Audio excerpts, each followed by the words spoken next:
சங்கீதம் 127. சாலமோன் பாடின ஆரோகண சங்கீதம். கர்த்தர் வீட்டை கட்டாராகில் அதை கட்டுகிறவர்களின் பிரயாசம் விருதா. கர்த்தர் நகரத்தை காவாராகில் காவலாளர் விழித்திருக்கிறது விருதா. நீங்கள் அதிகாலையில் இருந்து நேரப்பட வேலையிலே தரித்து வருத்தத்தின் அப்பத்தை சாப்பிடுகிறதும் விருதா.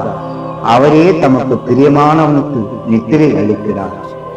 இதோ பிள்ளைகள் கர்த்தரால் வரும் சுதந்திரம், கர்ப்பத்தின் கனி அவரால் கிடைக்கும் பலன்.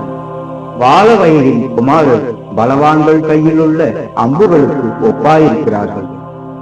அவைகளால் தன் அம்பலா தோழியை நிரப்பின புருஷன் பாக்கியவான். அவர்கள் நாணமடையாமல் ஒளிமுக வாசலில் சத்துருக்களோடு பேசுவார்கள். ஆமென்.